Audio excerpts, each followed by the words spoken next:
வணக்கம். என்ன செய்தியை பார்க்க போகிறோன்னு கேட்டிங்கன்னா, காலி சேர்களை கண்டு கண்ணீர் சிந்திய முதல்வர், தீயாய் பரவும் வீடியோ. இரண்டாவது, சரித்திரத்தில் பார்க்காத பெரும் கூட்டம். சாதனை படைத்தார் எடப்பாடி பழனிசாமி. சொந்த ஊரில் அசத்தல். அதிமுக தமிழகத்தில் அத்தனை தொகுதிகளிலும் வெற்றி பெறும். நான் சொல்லலப்பா, இணையதளத்தில் தான் வைரலாகி கொண்டு இருக்கிறது. முதலமைச்சர் அந்த பெரும் கூட்டத்தை பார்த்து நிச்சயமாக தூங்கியிருக்க மாட்டார், கட்சிக்காரங்களையும் தூங்க விட்டிருக்க மாட்டார் என்று எடப்பாடி பழனிசாமி அந்த பெருங்கூட்டத்தை பார்த்து பேசினார். ஏன்னா முதலமைச்சருக்கு வருகின்ற கூட்டத்தை பார்க்கும்பொழுது குறைவாகவும் இருக்கிறது, முழுமையாக முதலமைச்சர் பேசுகின்ற வரைக்கும் இருக்கவும் இல்லை, எல்லாரும் எழுந்தும் போயிடுறாங்க. ஆனால் எடப்பாடி பழனிசாமிக்கு கூட்டமும் வருது, கடைசி வரைக்கும் நின்று வாழ்த்து விட்டும் செல்லுகிறது. ஸோ இந்த மாறுபாடு ஏன்? முதலமைச்சருக்கு கூட்டம் வரல, வந்தாலும் எழுந்து போயிடுறாங்க. எடப்பாடிக்கு கூட்டம் வருது, கடைசி வரைக்கும் இருந்து வாழ்த்துட்டு போகிறாங்க. ஏன் இந்த மாறுபாடு? விரிவாக பார்க்கலாமா? அதற்கு முன்பாக இதுவரைக்கும் நம்ம சேனலில் நீங்கள் சப்ஸ்கிரைப் பண்ணலைன்னா மறக்காமல் சப்ஸ்கிரைப் பண்ணிக்கோங்க. கொஞ்சம் சப்போர்ட் பண்ணுங்கப்பா, ஒரு லைக்கை போட்டு. முதல்ல காலி சேர்களை பாருங்களேன். சிவகங்கை இது திமுகவுடைய கோட்டை என்று சொல்லுவாங்க, உங்கள் எல்லாருக்குமே தெரியும். அந்த அளவுக்கு திமுகவில் ஆளுமையில் இருக்கிறாங்க. ரெண்டாவது, தொடர்ந்து வெற்றி பெறுகின்றார்கள். அதனால் சிவகங்கை என்பது திமுகவுடைய கோட்டை என்று சொல்லுவாங்க. ஆனால் அந்த சிவகங்கையில் ஓட்டையை போட்டாச்சோ என்னவோ தெரியல, அதிமுக கூட்டமும் வரல, வந்த கூட்டமும் பாதியோடு எழுந்து போய்விட்டது. நம்ம முதலமைச்சர் ஐயா அவர்களை பொறுத்த வரைக்கும் முதலாக பிரச்சார கூட்டத்தை தொடங்குகின்றார். அப்படி தொடங்குகின்ற பொழுது அங்கேயும் காலி சேர்கள் தான் இருந்தது. அப்போ திமுகவிடத்தில் விசாரித்தோம், என்னங்க காலி சேர்கள் தான் இருக்கிறது, முதலமைச்சர் பேசி கொண்டு இருக்கின்றார், என்ன ஆச்சு அப்படின்னு சொன்னோம். முதலமைச்சர் 9:30 மணிக்கு மேடை ஏறுகின்றார், 10:30 மணிக்கு பேசுகின்றார். வெயில் அல்லவா, அதனால் எல்லோருமே எழுந்து சென்று விடுகின்றார்கள் அப்படின்னு திமுகவினர் சொன்னாங்க. ஏங்க வந்திருக்கின்ற மக்களுக்கு பாதுகாப்பு ஏற்பாடு எதுவும் செய்யலிங்களா அப்படின்னு சொல்லிட்டு நம்ம கேட்டோம். ஏன் தண்ணீர் கொடுத்துருக்கின்றோம், பிஸ்கட் கொடுத்துருக்கின்றோம், உணவு கொடுத்துருக்கின்றோம், குடை கொடுத்துருக்கின்றோம், சேரு எல்லாமே பார்த்தீங்கன்னா பையில் போட்டு தயாராக கொடுத்துட்டோம். ஆனால் ஏனோ தெரியல, மக்கள் எழுந்து சென்று விடுகின்றார்கள் அப்படின்னு சொல்லிவிட்டு வெயில காரணம் காட்டினாங்க. அன்னைக்கு மக்கள் எல்லாம் எழுந்து சென்று விடுவதும் கூட்டம் வராத விஷயத்துக்காக முட்டு கொடுத்தாங்க. ஆனால் சிவகங்கையில் இரவில் தான் நடக்குது. முதல்வர் மேடை ஏறுவதே 7:30 மணிக்கு தான், 7:45 மைக்கை பிடிக்கிறாரு. ஸோ கிட்டத்தட்ட ஒரு 8:15 வரைக்கும் நம்ம முதலமைச்சர் உரையாற்றுகின்றார். ஆனால் அதற்குள்ளாக போடப்பட்டது 10,000 சேர், வந்தது 5,000 பேர். ஆனால் கடைசியில் மிஞ்சினது 500 பேர். அப்போது சிவகங்கையில் திமுகவுக்கு 500 ஓட்டு தானா அப்படின்ற கேள்வி நமக்குள்ளே எழுது. ஆனால் இன்றைக்கி இரவு பொழுது வெப்பமெல்லாம் தணிந்து குளிர்ச்சியான சூழ்நிலை இருக்கும். எதற்காக மக்கள் எழுந்து சென்று விடுகின்றார்கள்? நீ 5 வருடம் ஆட்சி என்ற போர்வையில் அறுத்து தள்ளுனியே, அதற்காக இங்கே உளறிக்கிட்டு இருக்கிறியா? ஏயா நெஜத்தில் இல்லை, ஆனால் ரீலில் ஆற்றுன்னு ஆற்றிட்டு இருக்கியா? உன்னை யார் யா பாப்பா, உன் பேச்சு யார் யா கேட்பான் அப்படின்னு சொல்லிட்டு எழுந்து போயிடுறாங்களா? நமக்கு தெரியல. ஏன்னா மக்களை பொறுத்த வரைக்கும் துன்பப்படுகின்ற போது அந்த துன்பத்தை ஊடகம் பேசலை. ஊடகம் பேசாததுனால முதல்வருக்கு அந்த பிரச்சனை தெரியல. அந்த பிரச்சனை தெரியாத காரணத்தினால களத்தில் அந்த பிரச்சனை அப்படியே இருக்குது. தினந்தோறும் பார்த்தீங்கன்னா அந்த பிரச்சனை அனுபவிக்கக்கூடிய மக்கள் என்ன நினைப்பாங்க? 5 ஆண்டு காலம் ஆகிப்போச்சு, 5 ஆண்டு காலமாக ஒன்றும் செய்யலை, ஆனால் அடுத்த தேர்தலில் நாங்கள் ஜெயிச்சா அறுத்து தள்ளிடுவோம் அப்படின்னு சொல்லுகின்ற போது மக்கள் யார் ரசிப்பாங்க? கலை யதார்த்தம் அல்ல, எல்லாமே ஏமாற்றுறதாக இருக்குது. அதனால் திமுகவில் பார்த்தீங்கன்னா யார் வாக்கு கேட்டாலும் ஓட்டு போட போகிறதில்ல அப்படின்னு முடிவுக்கு வந்துட்டாங்க. மக்கள் காசு கொடுத்தாங்க, உக்காந்தோம். முதல்வர் பார்த்தீங்கன்னா பேச்சை சுருக்கமாக முடிக்கணும், நாங்களாம் வீடு போய் சேரது இல்லையா அப்படின்னு சொல்லிட்டு அவங்களுக்கு என்ன பரிசு கொடுக்கப்பட்டதோ அதை எடுத்துக்கிட்டு கிளம்பிக்கிட்டே இருக்கிறாங்க. முதலமைச்சரை பொறுத்த வரைக்கும் கொடுத்த வாக்குறுதியை காப்பாற்றியிருக்கின்றாரா? தெரியாது. மக்களை காப்பாற்றியிருக்கின்றாரா? தெரியாது. பாதுகாப்பு அளித்திருக்கின்றாரா? தெரியாது. ஏன்னா பெண்களுக்கு பாதுகாப்பு இல்லை, குழந்தைகளுக்கு பாதுகாப்பு இல்லை, பள்ளி கட்டிடம் நன்றாக இருக்கிறதா? இல்லை. கல்வி முறை நல்லா இருக்கிறதா? போதைப் பொருள் கட்டுக்குள் கொண்டு வந்திருக்காங்களா? டாஸ்மார்க்கை குறைச்சிருக்காங்களா? விவசாயத்தை காப்பாற்றி இருக்கின்றார்களா?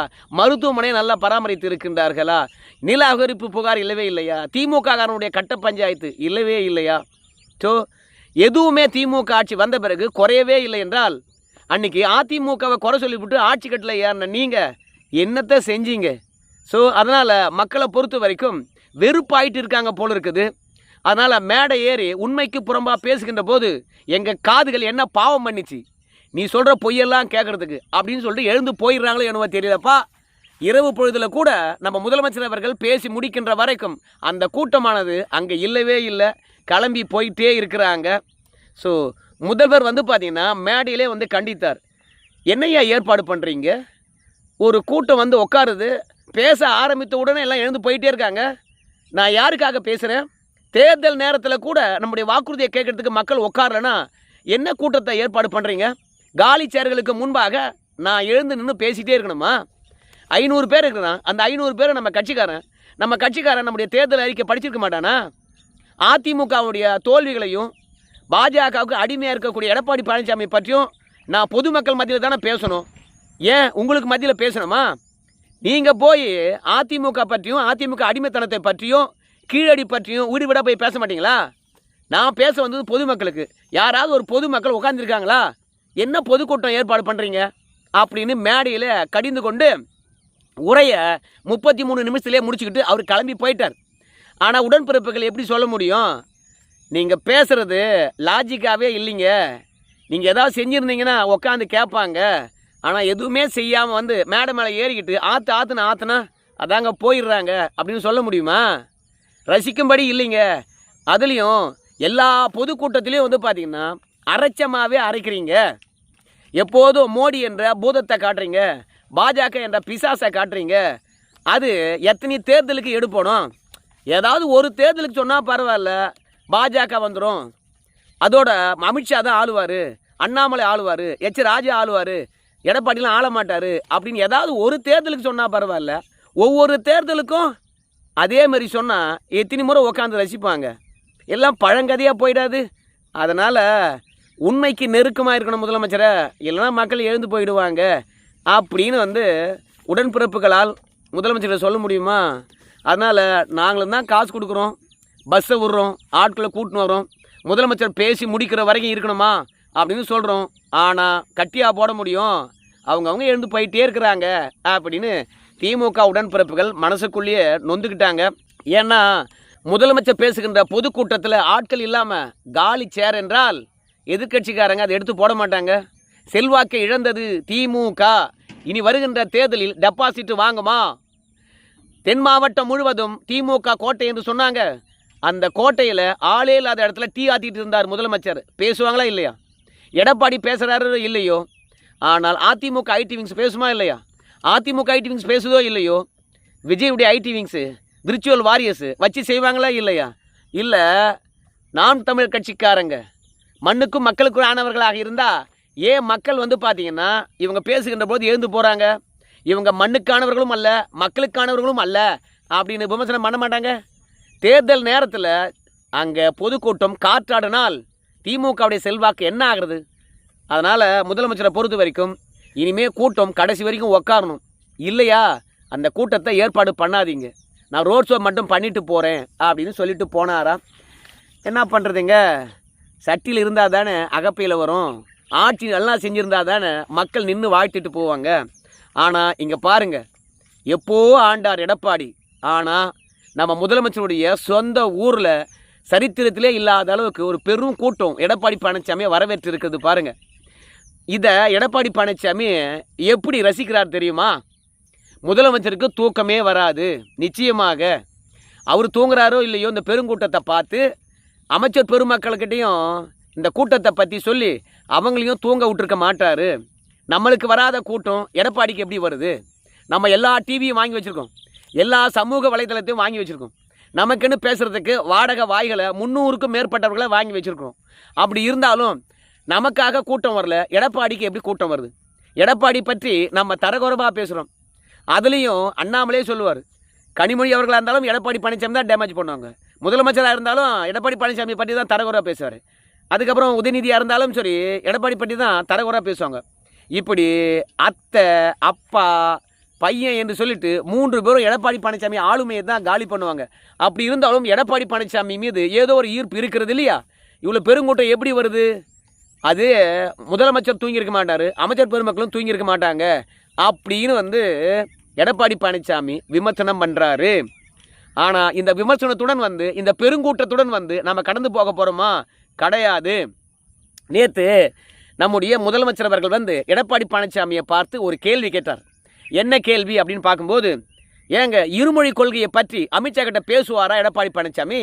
இல்லை பாஜக அமைச்சர்கள் இங்கே வரிசையாக வருகின்றார்களே அவங்ககிட்ட பேசுவாரா அப்படின்னு கேட்டார் முதல்வர்.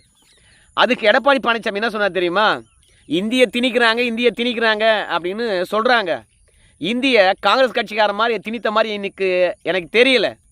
ஆனால் மூன்றாவது மொழி வேண்டாம் என்று உதயநிதி ஸ்டாலின் அவர்கள் அவங்களுடைய தங்கை நடத்துகின்ற பள்ளியில் போய் சொல்லுவாரா? நாம் இருமொழி கொள்கை தான். எதற்காக சன்ஷைன் ஸ்கூலில் 3 மொழி, இருமொழி இருந்தால் போதும் அப்படின்னு சொல்லிவிட்டு தமிழகத்தில் இருக்கக்கூடிய எல்லா தனியார் பள்ளிக்கூடத்துலையும் இனிமேல் இருமொழி தான், 3 மொழியே இல்லை அப்படின்னு சட்டம் போடுவாரா? சம்பாதிப்பதற்கு 3 மொழி, ஆனால் மக்களை ஏமாற்றுவதற்கு இருமொழியா? அவங்க ஸ்கூலில் போயிட்டு 2 மொழி தான் என்று 3வது மொழியை நீக்கிட்டு உதயநிதி ஸ்டாலின் எங்கிட்ட கேள்வி கேட்க சொல்லு அப்படின்னு கேட்டார். இருமொழி கொள்கை பற்றி திமுகவுடைய நிலைப்பாடு என்ன என்பதும், அந்த இருமொழி கொள்கையில் மக்களுடைய உணர்வை கிளப்பி எப்படி அவங்க அரசியல் லாபம் தேடுறாங்க, அதோட அவங்க பள்ளிக்கூடத்தில் எப்படி 3 மொழியை வச்சு சம்பாதிக்கிறாங்க அப்படின்ற விஷயத்தை புட்டு வச்சார். 2வது, 15 ஆண்டு காலமாக கூட்டணி ஆட்சியில் இருந்தாங்க. திமுக, பாஜக, திமுக காங்கிரஸ், திமுக ஐக்கிய குஜரால், திமுக தேவகவுடா 15 ஆண்டு காலத்துக்கு மேலாக மத்தியிலும் மாநிலத்திலும் ஆட்சி அதிகாரத்தில் இருந்தாங்க திமுக. ஆனால் அப்போ ஏதாவது தமிழ்நாட்டுக்கு சொல்லிக்கொள்ளும்படியான ஒரு பெரிய திட்டத்தை கொண்டு வந்தாங்களா? ஏதாவது பெரிய திட்டம் கொண்டு வந்திருக்காங்களா? கல்விக்கான கட்டமைப்பு ஏதாவது கொண்டு வந்தாங்களா? கல்வியை மாநில பட்டியலுக்கு கொண்டு வந்தாங்களா? ஆட்சி அதிகாரத்தில் இருந்தாங்களா இல்லையா? மேகதாது அணை பிரச்சனை தீர்த்தாங்களா? முல்லை பெரியார் பிரச்சனை தீர்த்தாங்களா? கச்சத்தீவு பிரச்சனை தீர்த்தாங்களா? அதிகாரத்தில் இருக்கின்ற போதெல்லாம் ஒன்றும் பண்ணாமல் இன்றைக்கி எதிர்கட்சி ஆளுகின்ற போது திட்டத்துக்கு பணம் தரல, எடப்பாடி பழனிசாமி வாங்கி தருவாரா? சிறப்பு திட்டங்கள் எதுவும் கொண்டு வரல, எடப்பாடி பழனிசாமி சிறப்பு திட்டங்களை கொண்டு வந்துடுவாரா? பாஜகவுக்கும் இந்த மண்ணுக்கு என்ன சம்பந்தம் அப்படின்னு கேட்குற இந்த திமுகவினர் கூட்டணி ஆட்சியில் இடம்பெற்றிருக்கின்ற பொழுது என்ன பண்ணாங்க அப்படின்னு கேட்குறாங்க. எடப்பாடி பழனிசாமி 4 வேளாண் சட்டங்களை ஆதரித்தார், இவர் விவசாயிக்கு எதிரானவர் அப்படின்னு திமுகவினர் பிரச்சாரம் பண்ணுறாங்க. ஆனால் இன்னைக்கு மேகதாது அணையை கட்டியே தீருவேன் என்று ஒத்த காலில் நிற்கிறாரு கர்நாடகாவில் இருக்கக்கூடிய நீர்வளத்துறை அமைச்சர் சிவகுமார். அவரை கூப்பிட்டு செங்கல்பட்டில் பிரச்சாரம் பண்ணுறாரு. பிரச்சாரம் பண்ண சொல்கிறாருன்னா அப்போது இவங்க விவசாயியுடைய நண்பர்களா? திருவாரூர், தஞ்சாவூர், நாகப்பட்டினம், ஏன் காவிரி டெல்டா பகுதி முழுவதும் பாலைவனமாக மாறாதா? டெல்டா பகுதி முழுவதும் பாலைவனமாக மாற்றுவதற்கு முன்முயற்சி எடுக்கக்கூடிய கர்நாடகாவுடைய மினிஸ்டர் சிவகுமார் இருக்கார். அவரை கூப்பிட்டு நீங்கள் தமிழ்நாட்டில் பிரச்சாரம் பண்ணுறீங்க. நீங்கள் விவசாயிகளுடைய எதிரியா இல்லை தமிழகத்துக்கு எதிரியா? நாங்கள் எதிரியா அப்படின்னு எடப்பாடி பழனிசாமி கேட்டாருங்க. அது மட்டும் கிடையாது, உரிமையுடன் டெல்டா மக்கள் மத்தியில் எடப்பாடி பழனிசாமி பேசினார். மண்ணை காப்பாற்றியிருக்கிறேன், எனக்கு ஓட்டு போடுங்க. உங்கள் எல்லாருக்கும் தெரியும் பள்ளி மாணவர்களுக்கு நாங்கள் என்ன பண்ணியிருக்கிறோம்னு சொல்லிட்டு நீங்கள் எங்களை தான் ஆதரிக்கணும், எங்களுக்கு ஓட்டு போடுங்க அப்படின்னு எப்படி கேட்டாரோ அதே மாதிரி காவிரி டெல்டா பகுதியில் எடப்பாடி பழனிசாமி மண்ணை காப்பாற்றி விட்டு உங்களுடன் நான் வாய்ப்பு கேட்குறேன். எப்போதும் திமுகவுக்கு தான் டெல்டா பகுதியில் ஓட்டு போடுவீங்கன்னா மீத்தேன் திட்டத்துக்கு கையெழுத்து போட்டார் இந்த முதலமைச்சர், துணை முதலமைச்சர் இருக்கின்ற போது அந்த மண்ணை பாலைவனமாக மாற்ற வேண்டும் நினைச்சாரு. அவருக்கு ஓட்டு போட போகிறீங்களா? மண்ணை காப்பாற்றிருக்கிறேன், எனக்கு ஓட்டு போடுங்க. அம்மா அவர்கள் இறப்பதற்கு முன்பாக ஆட்சிக்கு வந்த புதுதில் நம்ம விவசாய கடன்களை தள்ளுபடி பண்ணார்.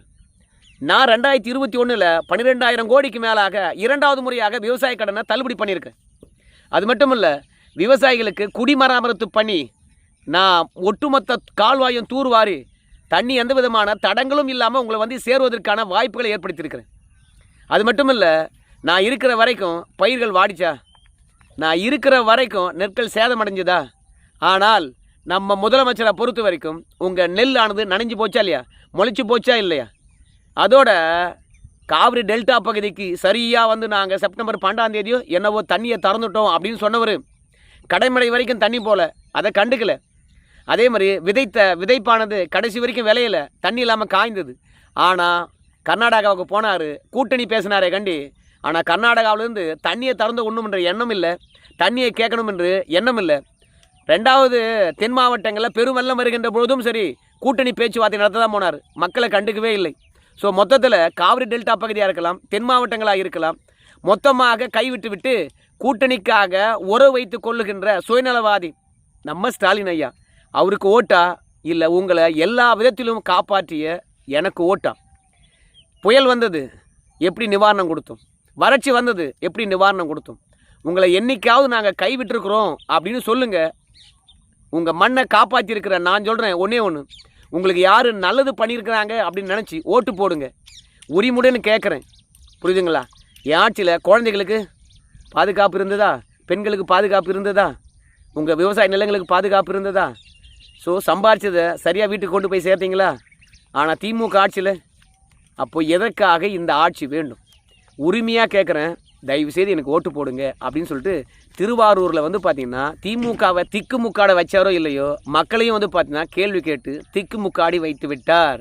ஏன்னா பயிர்கள் நாசமடைகின்ற பொழுது நம்ம முதலமைச்சர் அவர்கள் அறிவாலயத்தில் இருந்துக்கிட்டு அதிகாரிகள்கிட்ட நாசமான பயிரை ட்ரேயில் எடுத்துன்னு போய் காட்ட சொல்லி பார்த்துட்டு, ஆஹா மழையால் பயிர் நாசமாகி போச்சா அப்படின்னு சொல்லிட்டு விவசாயிகளுக்கு நிவாரணம் வழங்கப்படும் என்று அறிவித்தார் என்று கொடுக்கலை.